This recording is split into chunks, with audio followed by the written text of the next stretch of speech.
අද අපි කතා කරන්න යන්නේ ජෛව ලෝකේ ඉන්න උරුබෝටිම අලසම ඒ වගේම භයානක මත්ස්‍යයෙක් ගැන.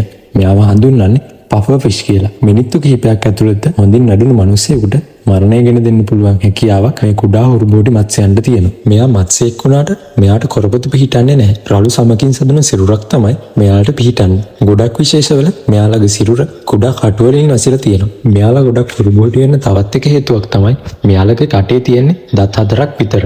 කකුලුවන් බෙල්ලන් වගේ සතුන්ගේ කටුව පොඩි කරලා එයාලව ආහාරයට ගන්න පුළුවන් වෙන විදිහට ඉතා ශක්තිමත් මේ දත් හතර සකස් වෙලා තියෙනවා. මෙයාලගේ උපවිශේෂ 120කට වඩා වැඩි ප්‍රමාණයක් දකින්න පුළුවන් වෙනවා. මෙයාලා කරදිය සහ මිරිදිය පරිසර පද්ධති දෙකේදීම හම් වෙනවා. හැබැයි මෙයාලට ඉතා හොඳ පිහිනීමේ හැකියාවක් නම් නැහැ.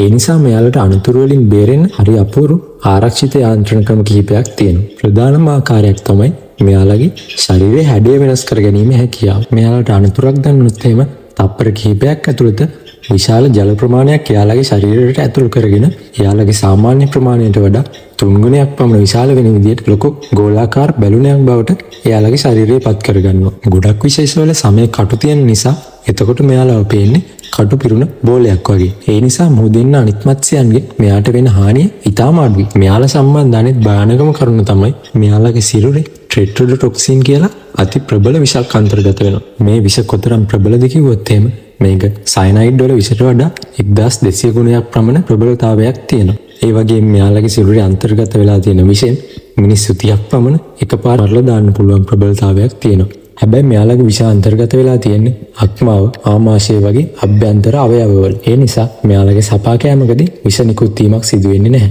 ඒ වගේම මෙයාලගේ විෂට ප්‍රතිවිෂකුත් අද වෙනකොට සොයාගෙන නැහැ. ඒ නිසා අත්තරදීමකින් හරි මෙයාලගේ විෂ මනුස්සයෙක්ට ශරීරගත වුණොත් එහෙම එයාගේ ස්නායු පද්ධතිය අඩපණ වෙලා ක්ෂණික මරණයක් ගෙන දෙන්න පුළුවන්. තවත් පුදුමසහගත කරුණක් තමයි ජපානයේදී මේ මත්ස්‍යයන්ගෙන් සෑදූ ආහාර වලට අධික මිලක් සහ අධික ඉල්ලුමක් තියෙන එක. හැබැයි මේ ආහාරය පිළියෙල කරන්නේ විශේෂ පුහුණුවීමක් තියෙන සූපවේදීන් විතරයි. එයාලා මේ මත්ස්‍යයන්ගේ සිරුරේ තියෙන විෂසහිත කොටස් ඉවත් කරලා ඉතා ප්‍රණීත විදියට මේ ආහාරය සකස් කරනවා. මේ නිසාම මේකට ඉතා ඉහළ ඉල්ලුමක් තියෙනවා.